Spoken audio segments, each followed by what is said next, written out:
بسم اللہ الرحمن الرحیم۔ السلام علیکم ورحمۃ اللہ وبرکاتہ۔ اللہ سبحانہ و تعالیٰ ارحم الراحمین ہیں اور 72 ماؤں کی محبت رکھنے والے ہیں۔ وہ اپنے بندوں کو جہنم سے نکال کر جنت میں داخل کرنے کے لیے اور زندوں کو ہدایت کی طرف لانے کے لیے اور ان کے گناہوں کو معاف کرنے کے لیے بہانے تلاش کرتے ہیں۔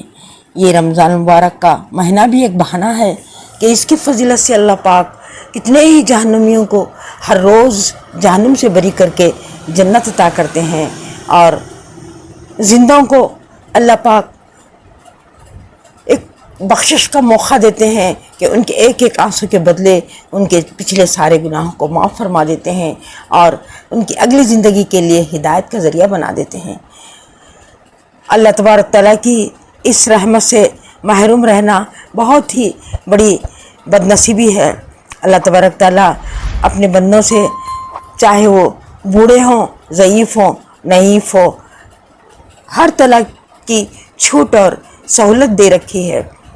اگر بیمار ہیں، بوڑھے ہیں، ضعیف ہیں، وضو نہیں کر سکتے تو حکم ہے تیمم کرو، لیکن نماز پڑھنی ہوگی۔ اور اگر کھڑے ہو کر نماز نہیں پڑھ سکتے تو حکم ہے بیٹھ کر نماز پڑھو، لیکن نماز پڑھنی ہوگی، نماز کی چھوٹ نہیں۔ اور اگر بیٹھ کر بھی نہیں پڑھ سکتے تو حکم ہے لیٹ کر اشارے سے پڑھو، لیکن نماز پڑھنی ہوگی۔ نماز کی چھوٹ کسی حال میں بھی نہیں۔ باپ بیٹے سے نہیں کہہ سکتا کہ میرے حصے کی نماز تو پڑھ لے، ماں بیٹی سے نہیں کہہ سکتی کہ میں بوڑھی ضعیف ہو گئی ہوں تو میرے حصے کی نماز پڑھ لے۔ دولت مند غریب سے، اپنے خادم سے یہ نہیں کہہ سکتا کہ اتنے پیسوں کے عوض تو میری خزانہ نمازیں پڑھ لے اور روزے رکھ لے۔ اللہ تبارک تعالیٰ یہ عبادت کو ہم پر فرض کر دیا اور ہر حال میں ہم کو اپنی زندگی میں ہی پورا کرنا ہے، اور اس کے ذریعے سے اللہ تبارک تعالیٰ ہمارے سارے گناہوں کو معاف فرما دیتے ہیں۔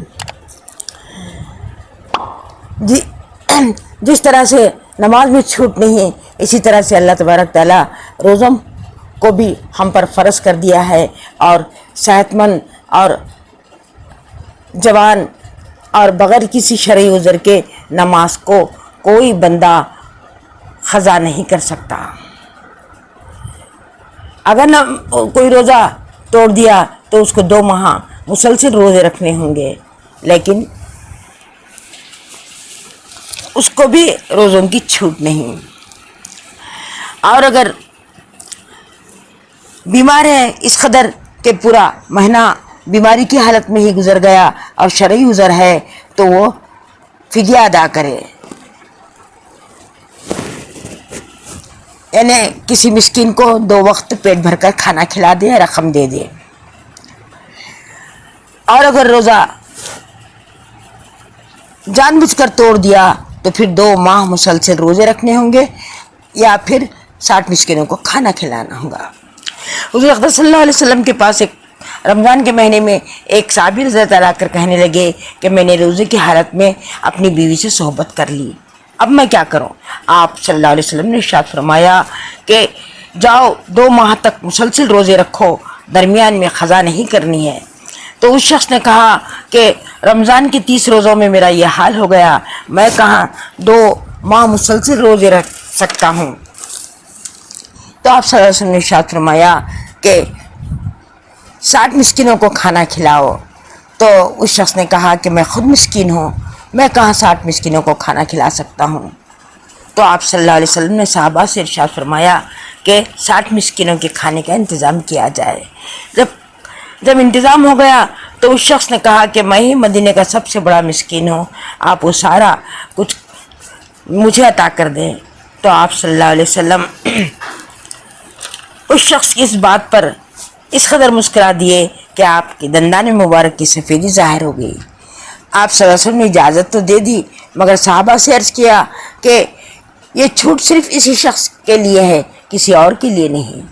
اللہ اکبر کبیرہ، بے شک آپ صلی اللہ علیہ وسلم رحمت اللہ عالمین ہیں کہ ہر ایک پر رحم کرنے والے، اور اس کو گناہوں سے بچا کر نیکی کی طرف لانے والے ہیں۔ رمضان کے مہینے میں اپنے روزوں کو قبولیت کے درجے پر پہنچانے کے لیے ضروری ہے کہ ہم اپنی زبان کو غیبت، چغلخوری، جھوٹ، لایانی اور گالی گلوچ، تانے تشنے اور فحش کلامی سے بچا کر رکھیں۔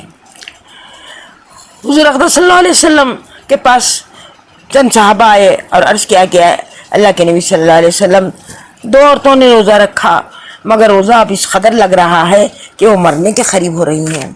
تو آپ صلی اللہ علیہ وسلم نے ایک پیالہ ان کو دیا اور فرمایا کہ جاؤ اس میں کھائے کرا کر لاؤ۔ ان عورتوں سے کہا گیا کہ وہ اس پیالے میں کھائے کرے۔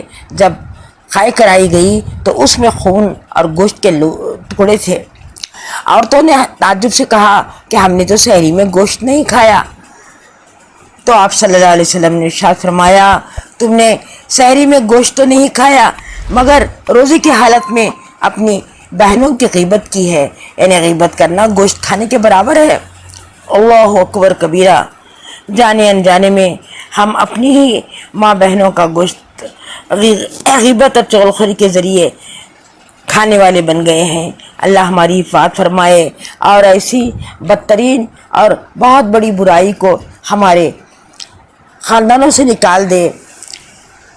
اس کے لیے اس ویڈیو کو، اس دین کی بات کو خود بھی سنیں اور شیئر کر دوسروں تک پہنچائیں، تاکہ وہ اگر عمل کریں گے تو آپ کو بھی اجر ملے گا اور میں بھی اس کے ثواب کے حقدار بنوں گی۔ اللہ حافظ۔